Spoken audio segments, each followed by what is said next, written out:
Beautiful ones, the week ahead begins on September 15th with Mars locked into battle on every side. The wounded healer, the planet of expansion, and the goddess of love.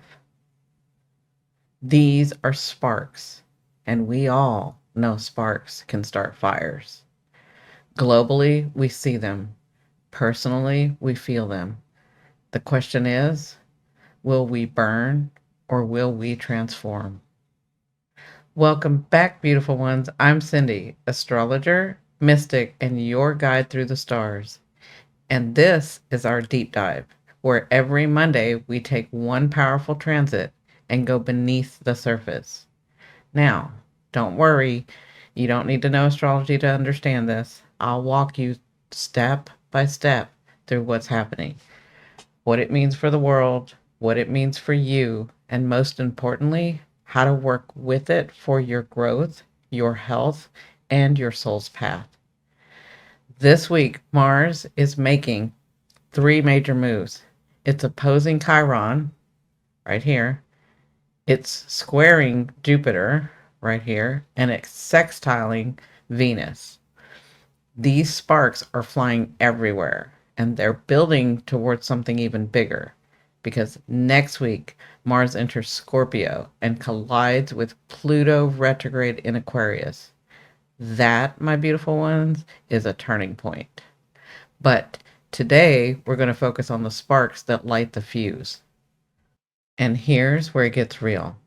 Mars isn't just stirring our charts, it's stirring humanity. Now let's look at the world stage because these sparks aren't just symbolic, they're happening right now. Mars opposite Chiron in Aries is the wounded warrior, and we're seeing it everywhere. In Nepal, young people filled the streets demanding an end to corruption. In other nations, anger is boiling over into violence or protest. This is the wound of humanity itself, the pain that has been carried too long, ignored too long, and now demanding to be heard. Mars square Jupiter in Cancer agitates and aggravates everything. The voices get louder, the rhetoric gets bigger, the conflict feels righteous. It's the sense of my fight is holy, my side is justified. But when everyone is shooting from their wounds, who's listening? This is why division grows, because Mars and Jupiter together can make the story larger than life, even when the truth is smaller. And then there's Mars sextiling Venus and Leo, the thread of grace. In the middle of protest signs and war rooms, there are artists painting murals and musicians singing for peace, lovers choosing kindness. Venus reminds us that even in times of fire, humanity can choose beauty and connection. Now, the real story isn't just the protest or the rhetoric or the diplomacy. The real story is this: we are one human family. When Mars locks into battle like these, it tests whether we will divide against each other or remember that we rise and fall together. And those moments of grace, the mural, the song, the hand reaching out, those are not distractions, my beautiful ones. They're medicine. And if you've been feeling it in your own life, you're not imagining it. Mars opposite Chiron isn't only about protests and politics, it's about you. Right now, old wounds are being poked. A comment, a delay, a rejection. Something small might feel 10 times bigger because it presses on a scar you've carried for years. Mars squared Jupiter exaggerates it. Suddenly, that scar becomes a story. They always do this to me. I'll never get it right. No one listens to me. Jupiter inflates the wound until it feels larger than life. This is why small conflicts can suddenly feel like wars, not just in nations, but inside our hearts. But Mars sextile Venus reminds you there is another way. Venus is the thread of grace inside you, the part that says, pause, breathe, create, love. This is where you turn reaction into response, drama into dialogue, and pain into art. Because just like humanity, each of us is being tested.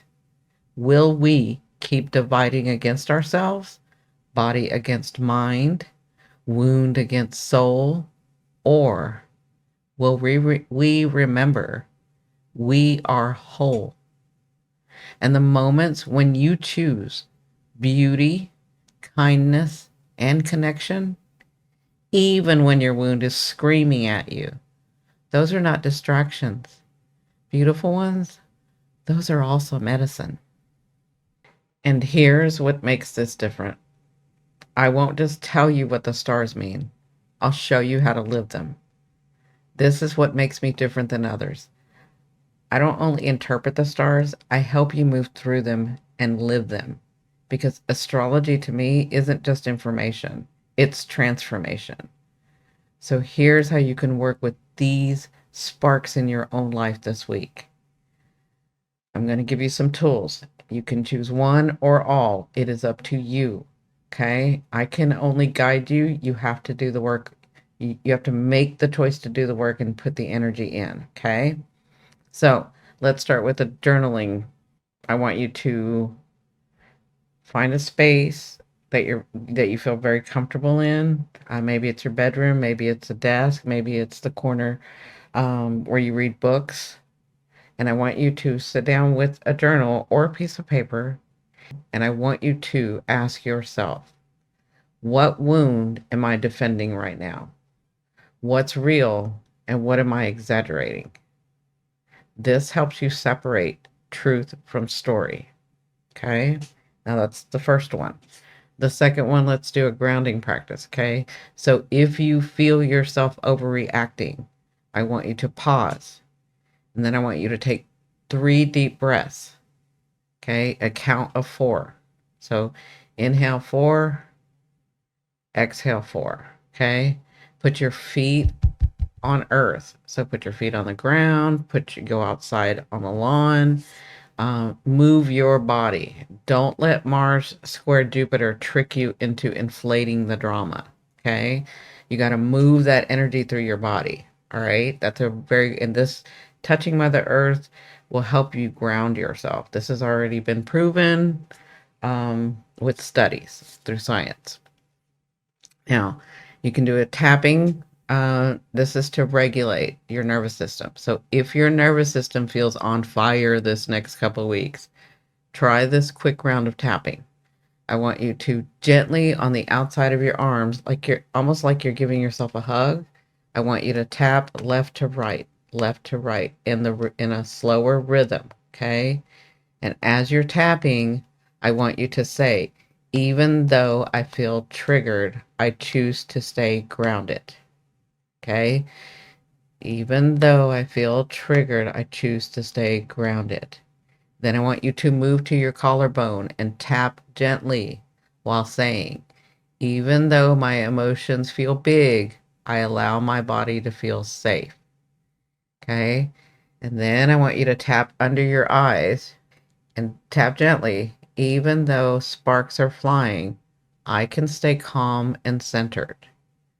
Okay, and I want you to keep repeating that until you feel like your body softens. That's number 3.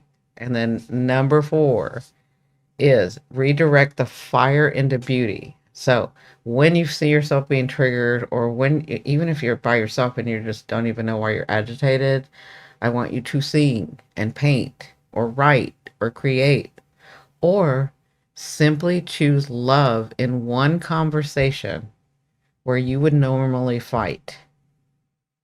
These small acts, I know they seem small, but they're small acts of grace.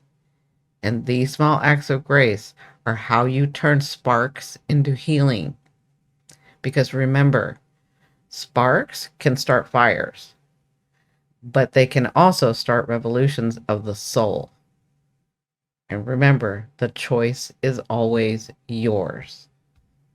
Now, beautiful ones, remember, we are right in the middle of something bigger. We just had the Pisces Lunar Eclipse, and we're heading straight towards that Virgo Solar Eclipse. And we are standing between endings and beginnings, and Mars is lighting the fuse right in that doorway. Okay? That's why tomorrow I'll release part 2, when Mars enters Scorpio and collides with Pluto retrograde in Aquarius. That, my beautiful ones, is the turning point. That's where the powder keg ignites. And if you haven't watched my solar eclipse video yet, make sure you do, and I'll put that up here for you.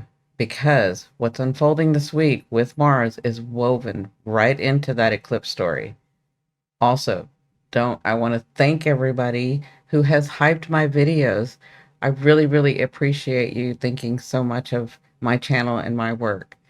And for those of you that don't know, YouTube just added this hype feature. If the video resonates, tap the hype button. It helps the algorithm push this message further so more people can find it.